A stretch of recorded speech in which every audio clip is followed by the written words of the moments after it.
I'm Coyote Peterson. Welcome to the Desert Millipede versus the Desert Centipede.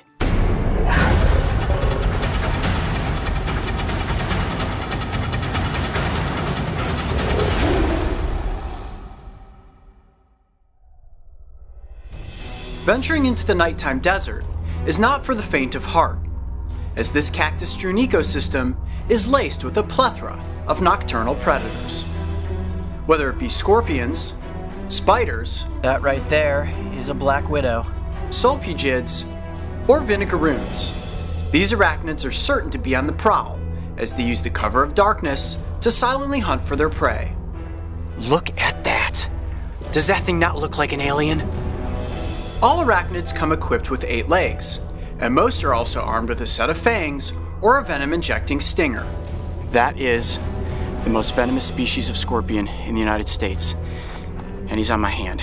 Alright, this makes me a little bit nervous. I want to see if I can get him to just sit still. However, if 8 legs, fangs, and stingers aren't enough to scare you, Arizona's Sonoran Desert is also home to a subphylum of creatures with even more legs, the Myriapods, which consists of centipedes and millipedes. At the end of the day, both of these animals do their best to avoid humans. However, today we are going to capture one of each, so we can get them in front of the cameras for an up-close comparison. First, let's talk about the Desert Millipede. Now, millipede means 1,000 feet, and each one of these little body segments has 2 pairs of legs on it.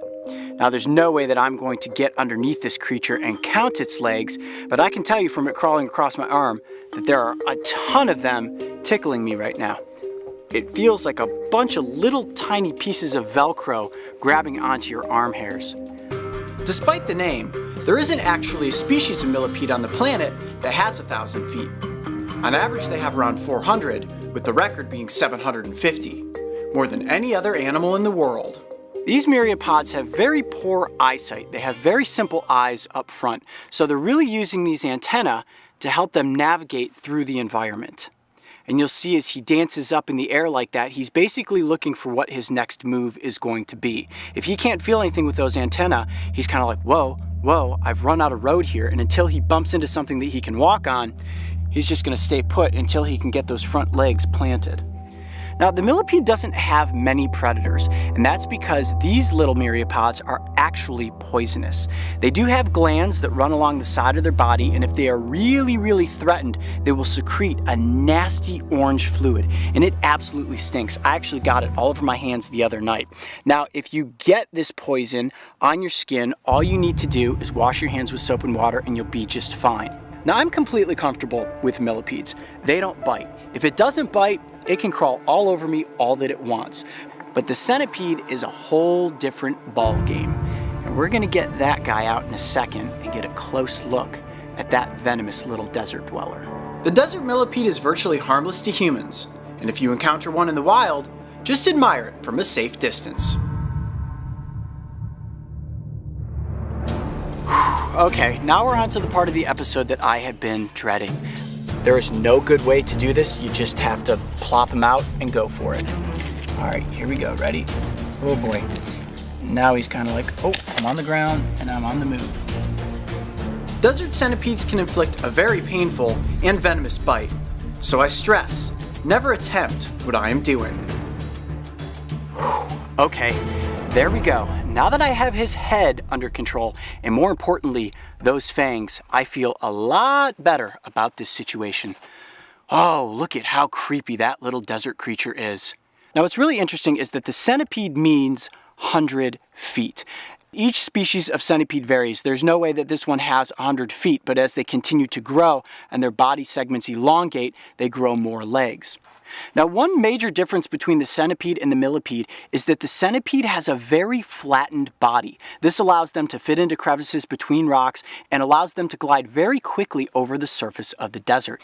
Now, these are voracious predators. They are out here right now walking the washes and searching through the rocks for other animals. They will eat bugs, they will eat scorpions, they will eat lizards, and the ones that grow to the size of the giant desert centipede, they will even take rodents. but the bite from a centipede of even this size is going to put you into some incredible pain. That's why I want to be as careful as possible while handling this myriapod. One really interesting feature about all centipedes is that you see the back end here, this rump, you have these two modified legs on the back end here, which have little hooks in them. Now, this back end is pretty much a false head. It's the same color as the head is, and these two little modified feet on the back end here have hooks on them. So let's say you're a predator and you're coming in, you're like, all right, I'm gonna get him, I'm gonna bite his head right off. These little modified feet go up in the air, boom, and you get pricked with those little spikes. Throws you off guard, the centipede spins around, and that's when you get a bite from those venomous fangs. This is not a creature that is very easy to consume. Centipede venom is not considered deadly to humans. However, the pain has been said to keep a full-grown man on the ground and in pain for several hours. Moral of the story? Steer clear of centipedes. I hope everybody enjoyed this comparison, the desert centipede versus the desert millipede. Both species are native to the Sonoran Desert, and I suggest avoiding both because the centipede is venomous and the millipede is poisonous. I'm Coyote Peterson. Be brave, stay wild. We'll see you on the next adventure. Both of these myriapods play an important role in the ecosystem. And while they may be creepy and have a gazillion legs as compared to you and me, always try to remember that they're going to use each and every one to run in the opposite direction. If you thought that comparison was cool, check out the alligator snapping turtle versus the common snapping turtle. And don't forget, subscribe to join me and the crew on this season of Breaking Trail.